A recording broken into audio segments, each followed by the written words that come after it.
Howdy everyone, it's me once again, the one and only Killer Rodan.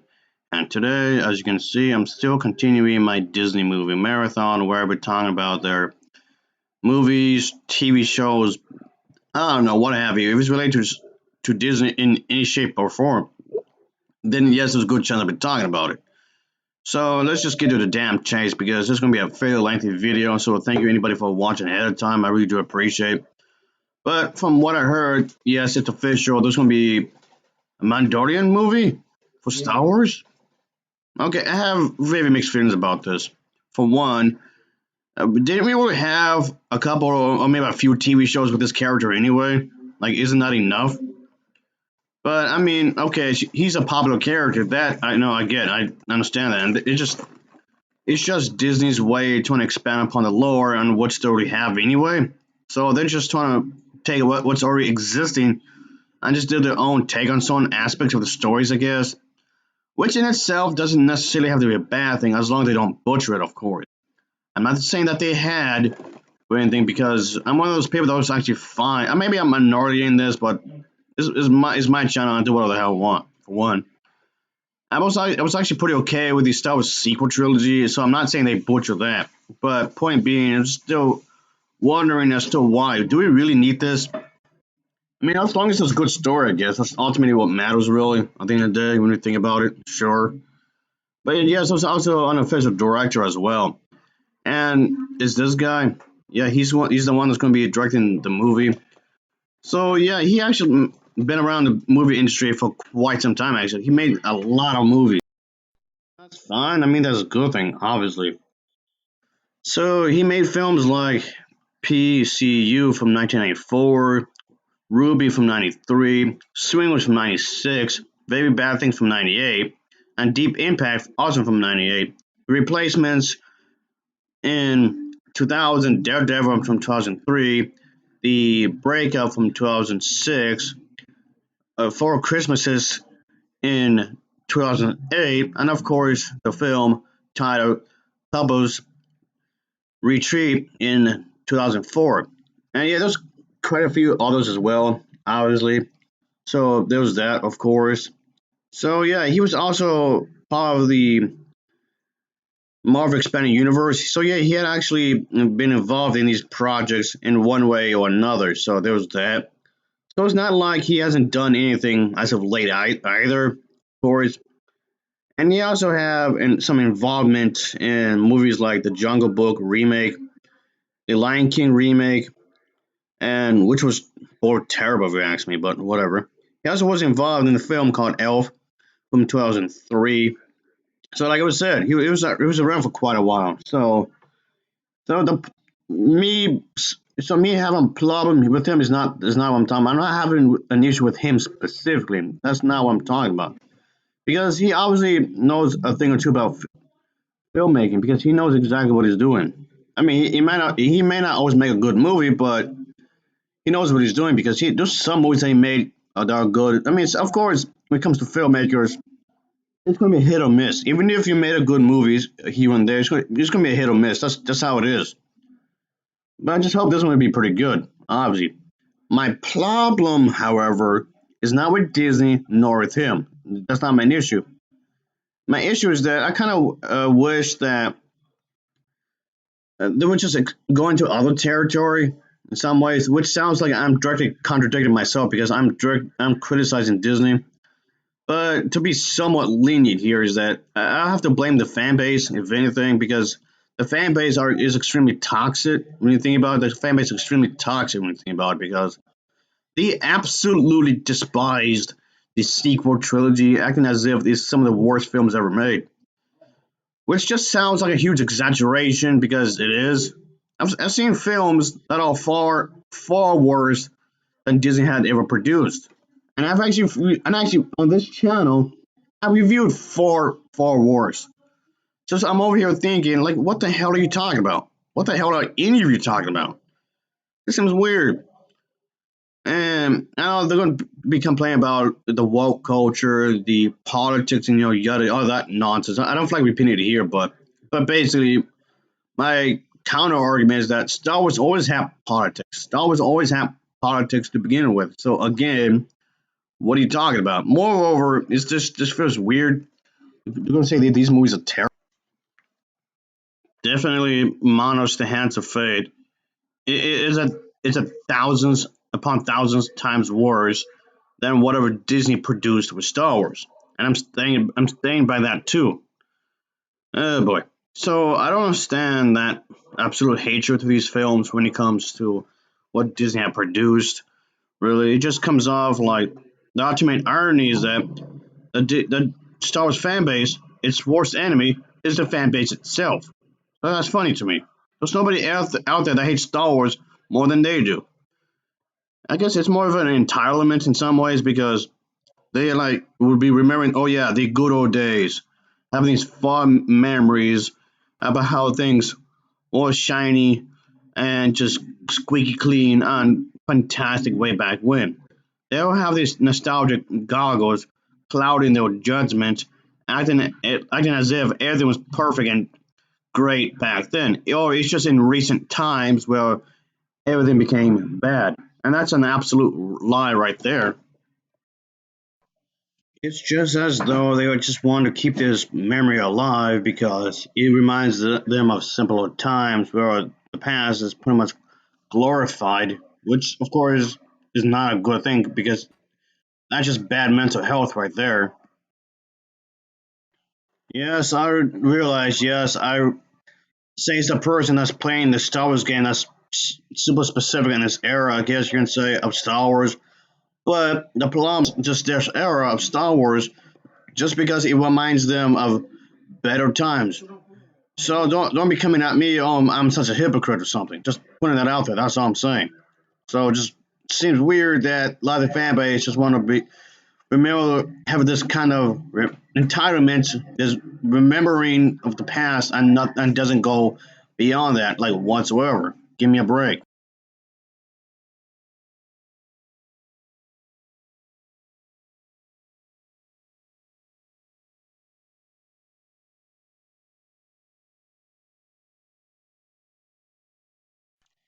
So I just find this really odd that they don't want to move beyond the original trilogy of films and just that's it. Just nothing but nostalgic feelings. I mean, yes, to be somewhat fair here, the Barbie fan base isn't that really that much different, really, at least to some extent, because they would act as if that the early installments of the series, like way back in the early 2000s, are like the absolute best entries of the entire series, and that's about it. Any other newer entries of the new series in recent years are just supposedly bad because they're new.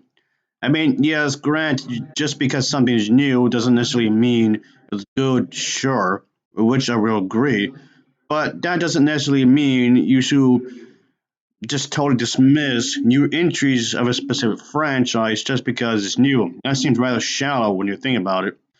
You can't just use that with this or that, like this franchise, for example, when you're way younger, when you're like maybe 13 years old or 8 years old, and this series is great, well, the earliest aspects of the series is great just because of that and nothing more. That just seems be pathetic in some ways when you think about it.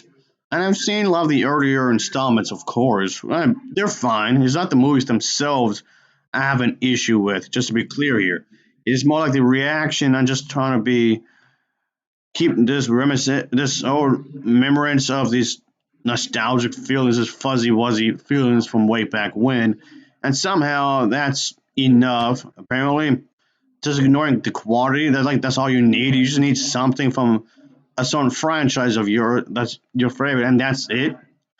So you know what? The one franchise that you like, you just love so much that you embrace it. Just the earlier stuff, and that's it. And you need the other installments to just go back to this. And that's why I was kind of just worried about this as a whole anyway. The Mandalorian, which you can go to a specific era of Star Wars and not go further than that. I mean, yes, I realize that they're trying to bring this into the motion pictures to the silver screen and just expand upon it more. And so, yeah, it's just, I mean, yes, it's been a little while without a Star Wars movie. So, yes, obviously the fans we'll have more to look forward to. Of course, from what I heard, is that fans will have four movies to look forward to, assuming nothing gets in the way, obviously. Because as I said multiple times before, just because something has been announced officially does not necessarily mean that nothing will get in the way, which has happened before. I've talked about this before. But movies that were supposed to be made but weren't for some reason. So yeah, these two characters, the little Yoda looking character and Mandalorian is going to be officially been slated to have a movie of some kind or whatnot. But yes, it's of course it's going to be part of that era specifically. Even though we already have a bunch of lore surrounding around it, we already have a bunch of stories surrounding this specific era of Star Wars. Yeah, it's already there. We already have comics and of course TV shows, obviously, and graphic novels, books. You name it. We already have a bunch of stuff surrounding this specific timeline in the franchise. So now we're going to add a movie to it. Well, okay, more of it anyway. So again, is this really necessary? I'm just wondering. Well, I'm just wondering. Again, I realize, like I said earlier, ultimately, what really matters is the story and how it's done. Of course, ultimately, what really matters, yes, I get it, is that having good characters, good production values, and of course, a good narration. Ultimately, that's what should be about. Of course, have all this be done properly. Which, yes, I will agree on that. At the end of the day, it should be that. Of course. And but yeah, so I guess although its status, according to some articles, it might be at the moment, it might be currently hard to pin down like what specifically they're doing right now.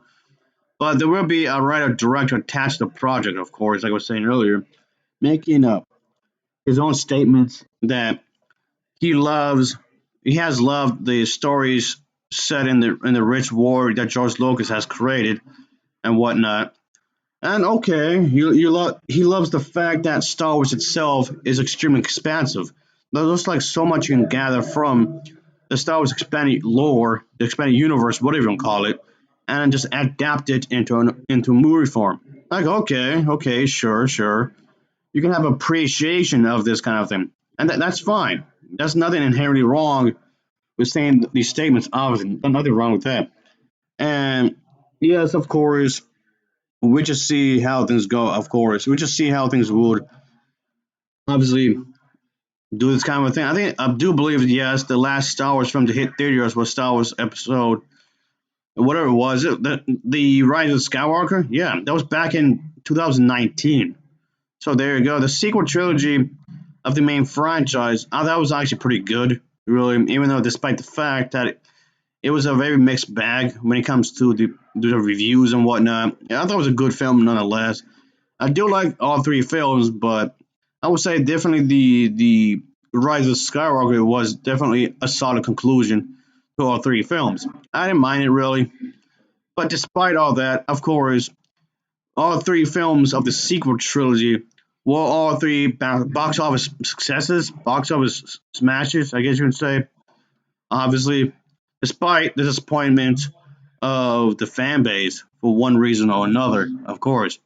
But it made a lot of money though. All three films did make a lot of money. So there you go. The TV shows themselves, the TV shows that were released on Disney Plus, however, like the Boba Fett one and Ahsoka and whatever else that was on there, the TV shows were, I guess, a mixed bag. As well, the response to the TV shows were rather mixed. And they were either bad, mediocre, good, or great. So it depends on who you're talking to, I suppose. And depending on what the series is they're referring to specifically, I guess. And yes, I do believe that that's a problem. It is a problem. How can you make something that would please everybody? Or at least for the most part, a good chunk of them anyway. A good chunk of them anyway. So I'm just trying to wonder how can you fix this problem? Because most of the Star Wars films have, like, for example, Han Solo. Han Solo was not really praised all that much, really. Han Solo was like perhaps the only Star Wars film That was a bomb, box office bomb. Which, by the way, Elvis and I did see in the movie there, in case you're wondering. And I'm not saying it's a bad movie, okay? So the Han Solo one, well, I honestly thought that was quite good. Point that's kind of besides the point anyway, because the vast majority of the Star Wars films that were produced by Disney, they were all mixed response. Maybe with the exception of Rogue One. For the most part, Rogue One was a welcome entry of the series. For the most part, even though there was some individuals who claimed that was a bad movie because apparently it was speaking against Donald Trump, which it wasn't. But hey, if the shoe fits, this is something I've spoken about before, so I'm just gonna leave it at that. But for the most part, yes, for the most part, a lot of people actually did enjoy Rogue One, a Star Wars story, or whatever you want to call it. A lot of people seem to like that one. Me included. I actually did like that was that was a really good into it, even though it was depressing as all hell when you think about it, which I didn't mind it really. And yes, before anyone says it, I am aware of the fact that there was a TV show based around that timeline of Star Wars. But what I was trying to get out way earlier, I guess, let me just wrap things up because this video is quite lengthy as it is. And again, like I said earlier, I do appreciate anyone for actually watching. Is that I, it feels repetitive. That's what I'm saying. The series it feels repetitive when it comes to the movies. It's just stuck upon a specific era. It will have something to do with the prequel trilogy or the original trilogy. It keeps going back and forth, back and forth. The original trilogy and the prequel trilogy. The original trilogy and the prequel trilogy. And then again, the prequel trilogy and the sequel trilogy would be completely ignored by some people. But point being, it's a prequel and then the original, the prequel and the original, prequel and the original, the prequel, and just keep going back and forth, back and forth, back and forth. All of which somehow find a way to blend the two in some kind of fashion, which they've done before. Or maybe certain sections of it anyway. But to be more specific, it comes with these like very specific storytelling, and when it comes to the era and whatnot, very specific segments of the stories. I guess it just depends on which part you're talking about. I guess. And I mean, yes, there's some exceptions to this, of course, just when it comes to this rule here. But what I'm saying is that can you just move along, just move beyond this. I mean, thinking about just, I'm just getting really tired of saying the same thing being repeated over and over and over and over. That's basically my complaint here. Can we just move on beyond this? Even though, like we're saying, even though they might focus on specific parts of the story for the most part, or maybe specific characters from their point of view, maybe it could, I guess, and which they've done before in like the books and whatnot. Is what I was trying to get at, and just it feels repetitive. Is what I'm getting. It feels really repetitive. It just feels like Star Wars as a whole, the franchise as a whole, it feels like it's stuck in a box. It's stuck in a box, which I find rather ironic because when George Lucas created the series, he was trying to think outside the Hollywood system because none of the directors in Hollywood, none of the producers, matter of fact, the entire Hollywood studio, they thought it was a joke. They thought this entire thing was a damn joke. So he was forced to think outside the box and find a way to fund his project and whatnot. So this is funny in some ways. It's funny in a depressing sort of way. The one franchise that thought outside the box now is too scared to think outside the box and just stayed in the box. It's like weird. Like what the hell? All right, folks. I know for a good chunk of this, it seems like I'm just ranting about this because, like I said, I just want the franchise to go into other areas, not just the empire, the empire, the empire, the empire, empire, empire, empire, and then the empire, empire. It's always the empire in some shape or form. Christ. Anyway, thanks for watching and take care. Oh boy, just whatever. Just hope for the best, I guess. Whatever.